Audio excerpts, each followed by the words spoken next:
Hello everyone. Lots to catch up on. First of all, Sir Jim Ratcliffe's 25% stake in United has been okayed by the FA and the Premier League as expected, but that's been formally agreed now. Today there's a lot more talk about Dan Ashworth, and that hopefully is close. I'm just going to read a couple of things related to that. Fabrizio Romano, like him or not, seems to have the scoop on things. Has said Dan Ashworth has already said yes to Manchester United. He's prepared to accept their proposal as it's considered big opportunity and project. Understand Man United are intention to negotiate and pay compensation to Newcastle. They absolutely want Ashworth now, not in 2025. Well, we need him now, obviously, so that's good to hear. And Henry Winter's the other one because for me, he's probably my favourite journalist. And he says, on Dan Ashworth's laptop is a detailed rundown on every player imaginable, all areas and ages. He knows their strengths and weaknesses, their stats, character and agents. He's more than a meticulous recruiter. He builds elite cultures. Huge coup for MUFC if you comprise them from NUFC. Music to my ears. Absolutely what we need. In particular, I think with the lack of funds that we've got, we need someone who's an expert operator who can basically magic stardust out of shit, because we don't have the money to go and compete with the big clubs and get the best players. So that's really important, I think, to have someone who's got that knowledge. So that's I mean, to be honest, I don't need Fabrizio Romano and Henry Winter to tell me it's a fantastic coup if we can get him. I would be hugely optimistic, certainly a lot more optimistic than I was a couple of months ago. I've said for a while now that there's a 3-stage process to go through with the INEOS thing. I initially said stage 1 was going to be 1 to 3 years, which is kind of like damage repair. 4 to 6 years would be the second stage, where we hopefully have a really identifiable way of playing, a culture, an ethos, where we're, I think, consistently in the top 3 of the Premier League, competing for trophies, as in cups, rather than the league itself. And if a manager came and went, it wouldn't be a big deal because we've got a real fluidity and a structure there that we can start to look to. And I thought that would be 4 to 6 years. And then the final bit, which is what I don't think will happen, 7 to 10 years, is that we start competing regularly for Premier League titles and be one of the best teams again, basically, and up there and competing for Champions Leagues as well. I've revised that a little bit as I've thought about it, because I don't think it'll take 6 years to get to the second stage. I think what we'd probably hopefully look at is 1 to 2 years damage repair, 2 to 4 years to get that second stage, which you just mentioned, which I won't go into again. I still don't think we'll get to the final stage of winning Premier League titles regularly. We might win the odd one, but I don't think we'll be that force that I would want us to be.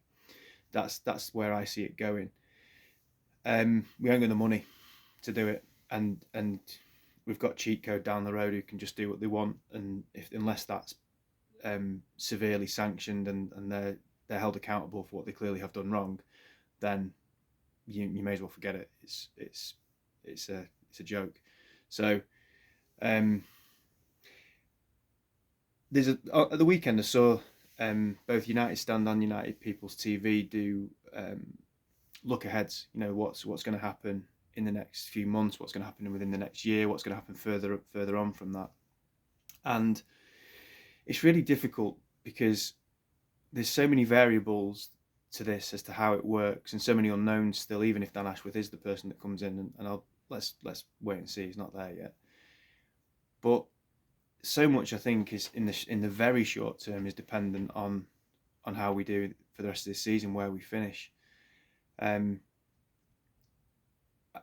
Do we get top 4? Do we get top 5, which potentially could be Champions League now? Personally, I don't think we will, because we've got too many variables that we're reliant on to be able to achieve that are unreliable through no fault of their own, just because of injuries, suspensions, and youth. And I'll go through who they are. The key players for United that we need to stay fit and firing for us to have any chance at top 4 are Varane, Martinez, Shaw, Casemiro, and Rasmus. And Varane is injury prone. Martinez is unfortunately severely injury prone at the moment. He's out for another 2 months now. Shaw can't seem to string a run of games together this season. He's out again, injury prone. Casemiro does pick up injuries. I think with his age and his physique, I don't think he can play three. Well, we're not having to play 3 times a week, but if it comes to it, if we have a run in the cup, and that continues, you know, there's going to be the odd week where we need him 3 times in a week. He ain't got that in him, I don't think, and he gets suspended too often. And then Rasmus is our only fit striker, our only striker in the club, and that's a dangerous thing to have, is that you've only got one player that you can rely on in such an important position, and he's very young. If all of those, or even most of those, stayed fit to the end of the season, then we've got to rely on the fact that, yeah, okay, they're all fit. We've got to then be in form as well, which at the moment we are. But you could see it on Sunday, even with, obviously Martinez was out anyway, but then Shaw came off at half time. When you take 2 of them out of that, it's such a different team. The cohesion isn't there. We go back to being, let's just try and soak up pressure, hope for the best, rely on a bit of luck, and then hope we get a moment at the end of the game like we did with McTominay. It's brilliant we won that game. It's, you know, but we didn't anywhere near control the game. We didn't. In the second half, Villa were all over us. We got Victor Lindelof playing left back, and Leon Bailey having him on toast. And thank God they brought Bailey off. But that's what it comes down to. If we get an injury to Luke Shaw, we haven't got a left back to come in, because Dallo would go over there normally, but Wan-Bissaka's injured. So we haven't got the squad. There's a lot of work needs doing. There's a lot of players need to leave, and we haven't got the squad as it is. So for me, top 4 is a big ask. I've said, let's move on to Ten Hag. Does Ten Hag get the sack if he doesn't get Champions League? Not necessarily. I think if he finishes, my call on it is if he finishes with 66, 67 points or above, which might well be enough to get 5th or 4th, but I don't know. But if he doesn't get top 5 and he gets that amount of points, I think he probably gets a stay of execution. But that means he's got to pick up another 25 points from 14 games. And you might say, well, that's more than doable. It's less than 2 points a game. That's either 7 wins and 4 draws, or 8 wins and a draw out of 14 games. But you've got to look at the form that we've had all season. This winning, can't even call it a streak, really, it's only 3 wins, but there's 3 wins in a row, and we're unbeaten in the league in 4. That's great, but that is not a portrayal of what we've been like all season. And for us to continue in anywhere near that same level of form, we need all those players to be fit and firing, and I just don't think that's going to happen. So I don't know whether Ten Hag will be the manager next season. My instinct probably tells me not, because I think INEOS probably want their own man. It's been a shocking season to this point. I know we've had a lot of injuries, but you know, it's not been good enough, and Ten Hag would know that himself.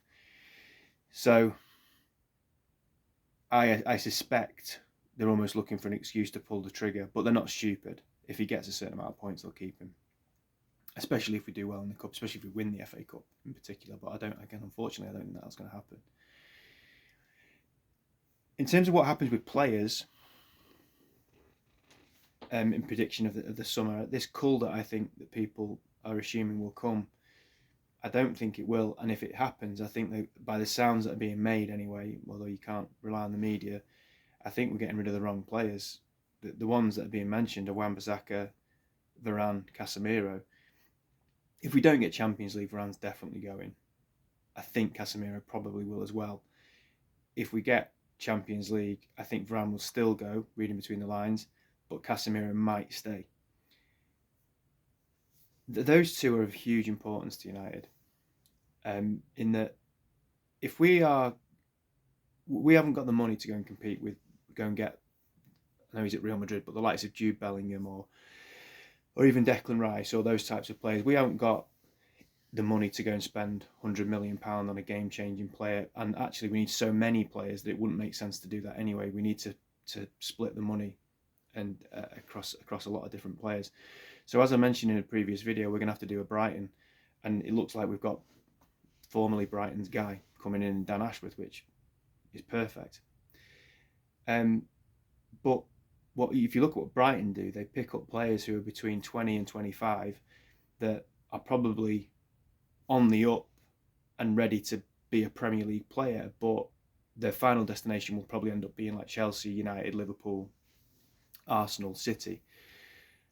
We've got to get in ahead of the game and nurture them at United, and they have their best years at United, but they have to be nurtured first.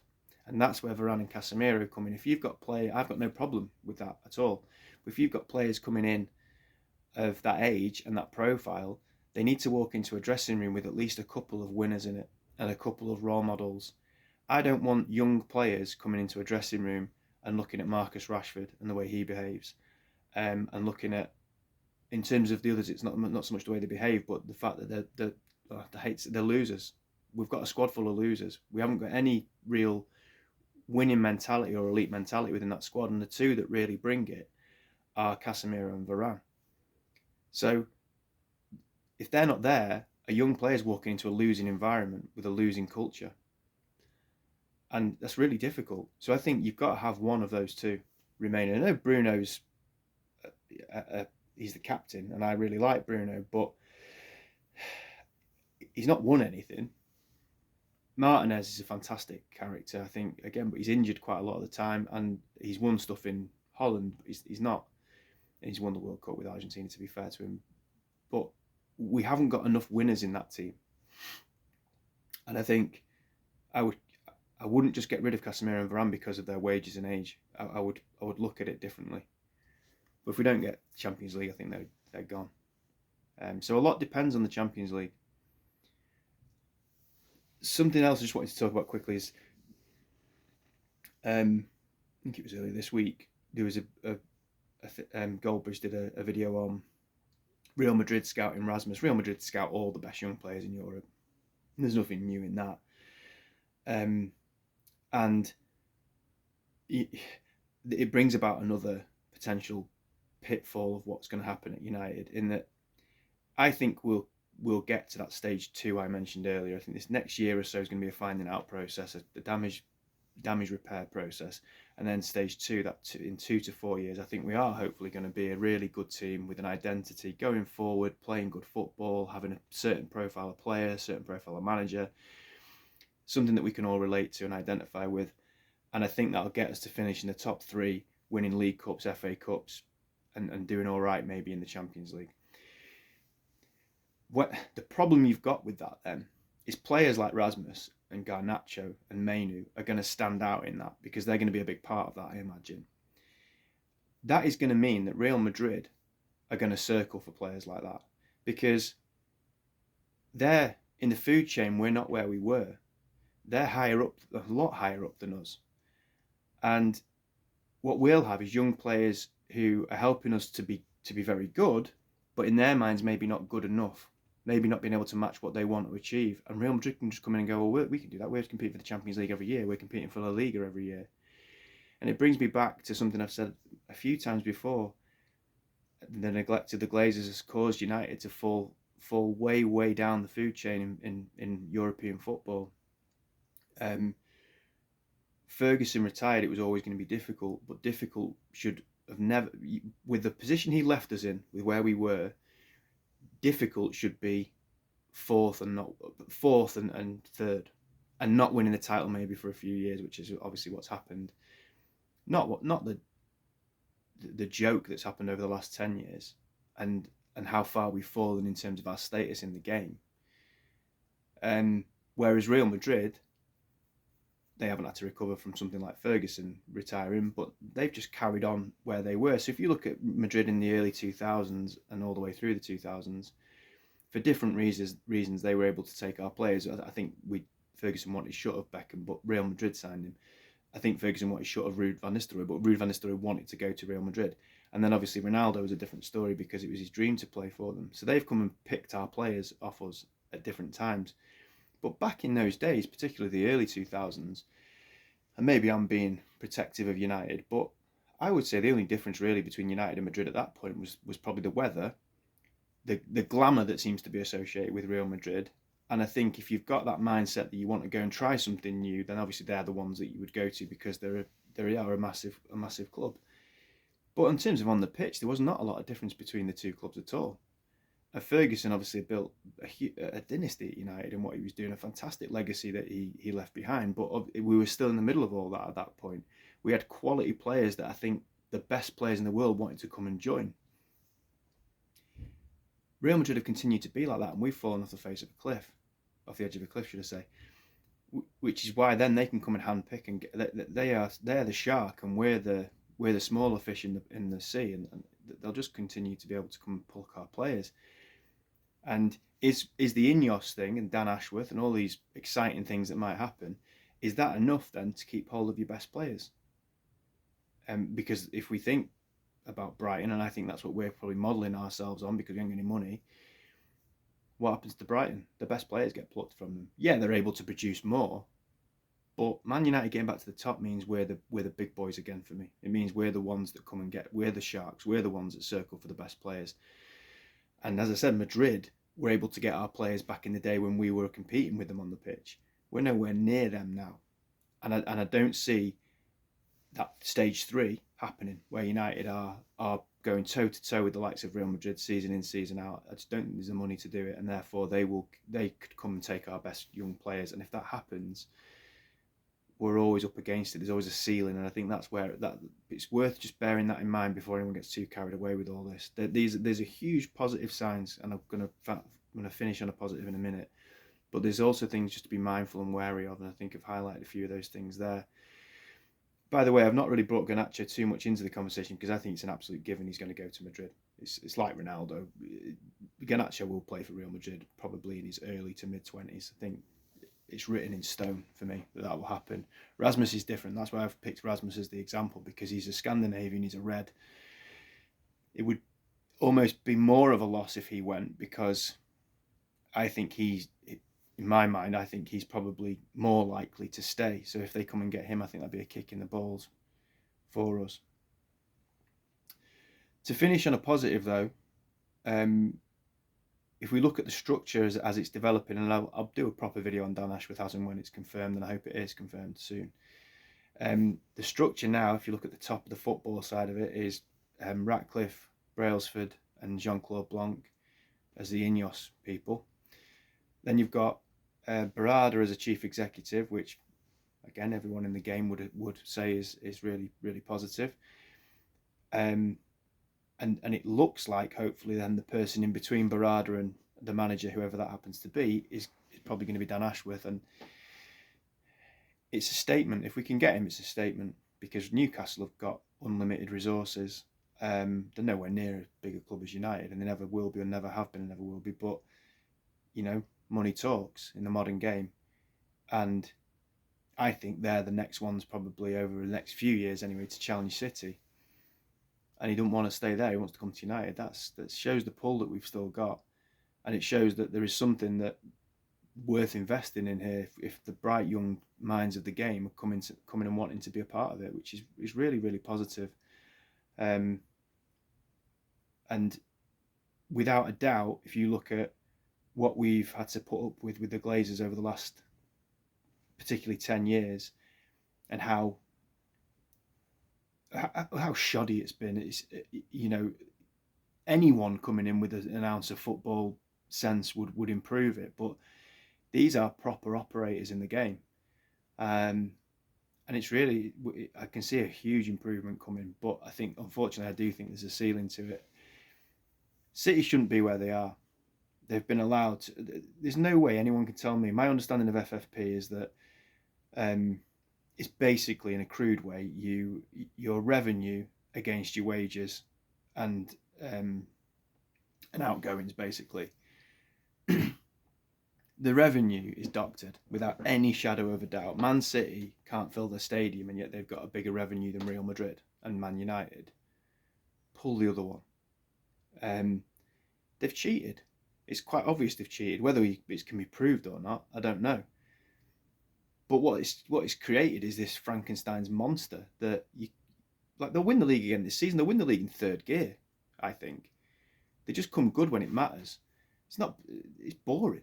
No one's asked. No one's given them any credit, nor should they get it, apart from their own deluded fan base. But if that continues to happen and they're allowed to do that, football's cyclical. They won't win it every single year, but it's going to be so difficult to stop them because they're already in such a position of strength because they've been allowed to cheat their way to this position. So it needs to be, for us to have a chance to compete at that very, very, very top table. If we're competing against Arsenal and Liverpool, and even to some degree Newcastle with their resources, because FFP is tighter now, so they've not had the chance to become this behemoth like City have. Then yeah, we can be right in there.